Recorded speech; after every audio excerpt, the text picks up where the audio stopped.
All India panther सेनेचे संस्थापक तथा राष्ट्रीय अध्यक्ष पॅन्थर दीपकभाई केदार यांची आज वैष्णवीच्या पीडित कुटुंबाची भेट घेऊन त्यांचं सांत्वन केलं। आई वडील अस्वस्थ आहेत, कुटुंब मोठा लढा लढत आहे। वैष्णवीच्या आरोपीला कठोर शिक्षा झाली पाहिजे। निलेश चव्हाण या चिल्लर आरोपीला अटक करायला 12 दिवस लागतात। पुणे पोलिसांचं हे अपयश आहे। वैष्णवीच्या हत्यामध्ये त्यांची चौकशी करावी। निलेश सारख्याचा अक्का कुणीतरी आहे, याला लायसन्स देणारे राजकीय आका आहेत। यांना आताही बळ आहे।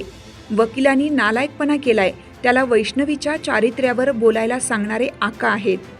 तिच्याबद्दल जी राज्यभर माणसांच्या मनात सहानुभूती निर्माण झाली, ती सहानुभूती घालवण्याचे कृत्य वकिलामार्फत केलं आहे। वकिलांनी विनयभंग केलाय। तिच्या आई वडिलांनी सुद्धा आत्महत्या करावी असं यांना वाटतं का? दुःखाचा डोंगर कोसळलेला असताना ते मुलीबद्दल काय काय बोलत आहेत। 6 जून जवळ आहे। समाज बांधवाला आवाहन करतो, शिवराज्याभिषेक दिनी हुंडा प्रथा जाळून आम्ही हुंडा घेणार नाही अशी शपथ घ्या। जिजामाताच्या नावाने कठोर कायदा करा। ज्या संपत्ती जप्त करणे, हत्या झाल्यास फाशीची शिक्षेची तरतूद करावी। गोचिड सारखं खुर्चीला चिकटून बसू नये। संवेदनानी नैतिकता असेल तर आयोगाच्या अध्यक्षांनी राजीनामा दिला पाहिजे। जालिंदर सुपेकर व्यतिरिक्त या सगळ्यांचा आका कोण याचा तपास करावा। मुळाशी जाऊन या प्रकरणात तपास केला पाहिजे।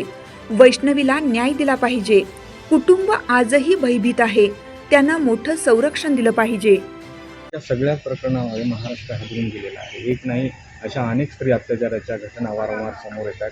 त्यामुळं महिला आयोग असेल, गृह खातं असेल, यांच्यावर सातत्याने टीका होते। तुम्ही आज कसपटे कुटुंबियांची भेट घेतली। या सगळ्या प्रकरणातल्या कोणत्या 3 महत्त्वाच्या बाबी आत्ता तुम्हाला महत्त्वाच्या वाटतात आणि त्यासाठी म्हणून तुमची किती कठोर भूमिका असणार आहे? याच्यामध्ये निलेश चव्हाण हा आज अटक झालेला आहे। एक चिरकुट आणि चिल्लर असलेला हा निलेश चव्हाण, याची काही गुन्हेगारी पार्श्वभूमी नाही। राजकीय बळावरती याला लायसन मिळालेलं आहे।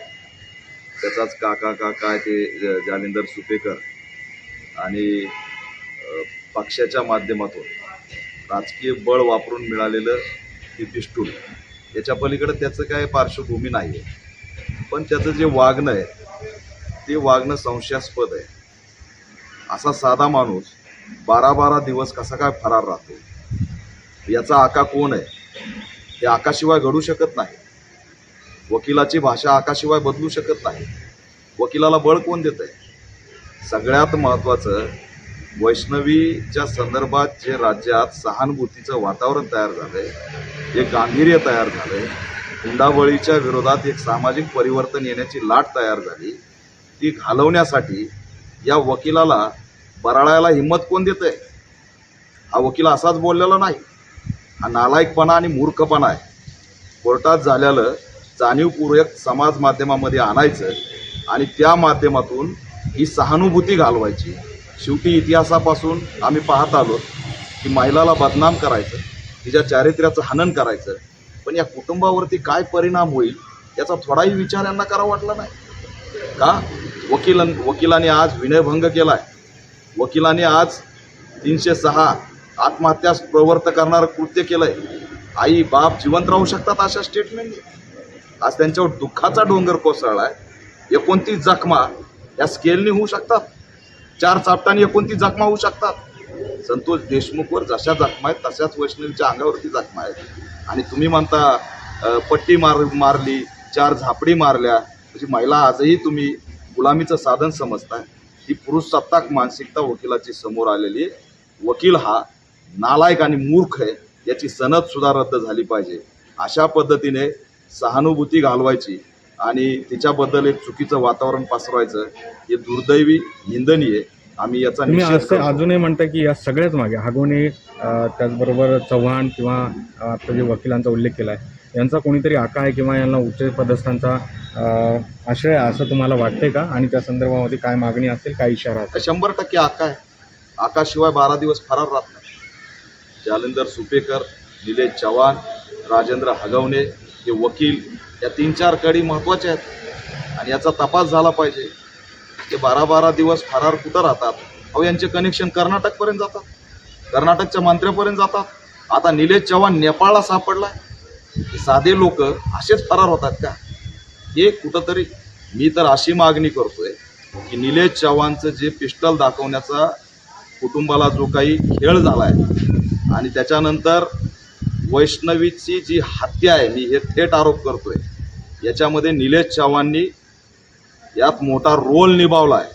म्हणजे हत्येच्या अनुषंगाने सुद्धा निलेश चव्हाणची याच्यात चौकशी झाली पाहिजे, ही सुद्धा आमची या माध्यमातून भूमिका आहे. आणि इथं महिला आयोगाच्या अध्यक्षांनी राजीनामा दिला पाहिजे. आज एवढ्या दिवस त्या खुर्चीला चिटकून कसं काय बसू शकतात? नैतिकता आणि संवेदना त्यांना आहेत की नाही, हा प्रश्न आम्हाला या ठिकाणी पडला आहे. आमच्या गावाकडं गोचिड आम्ही बघितला होता, अशा पद्धतीने खुर्चीला चिटकून बसण्याची परिस्थिती झालेली आहे. हे दुर्दैवी. त्यांनी राजीनामा दिला पाहिजे आणि या आकाचा शोध लागला पाहिजे. आकाशिवाय हे घडलं नाही. वैष्णवीच्या कुटुंबाला संरक्षण दिलं पाहिजे. कुटुंब भयभीत आहे. यांना आका जर मिळत असेल आणि 12-12 दिवस आरोपी फरार होत असतील तर त्यांच्या जीविताला सुद्धा धोका आहे. पोलिसांनी तात्काळ त्यांना संरक्षण दिलं पाहिजे. परभणीत अशीच एक घटना झालेली आहे, त्या संदर्भात तुम्ही काय सांगू शकता? त्याच्यामध्ये आम्ही माहिती घेतली, गुन्हा दाखल झालेला आहे आणि गंभीर आहे. वैष्णवी सारखीच घटना आहे. अवघ्या 6 दिवसात तिला आत्महत्या करावी लागली लग्न झाल्यावरती. हे काय चालू आहे राज्यात? हुंडाबळी हा जो कायदा आहे याच्यात शिक्षेची तरतूद भीतीदायक नाही आहे का? राजेंद्र हगवणेच्या घरावर बुलडोजर चलत नाही का? त्याची संपत्ती जप्त होत नाही का? जिजामाता, आम्ही मागणी करणार राज्य सरकारला की जिजामाताच्या लेकी या ठिकाणी हुंडाबळीच्या बळी चालल्यात, त्यांना गुदमरून मरावं लागतंय आणि कोरोनापेक्षाही भयानक गुदमरणं आहे. त्यांना खांदासुद्धा मिळत नाही हो सांगायला आपली व्यथा. आणि पुन्हा जर समाजापुढे यायला त्या ठिकाणी त्यांना पुढेही जाता येत नाही.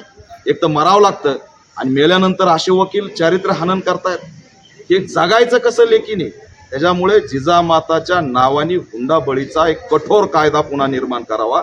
याच्यात फाशीची तरतूद करावी, संपत्ती जप्तीची तरतूद करावी आणि समग्र समाजाला सुद्धा मी आव्हान करतोय की आता ही हुंडा घेणं थांबलं पाहिजे. हुंडा 6 तारखेला शिवराज्याभिषेक आहे छत्रपती शिवाजी महाराजाचा.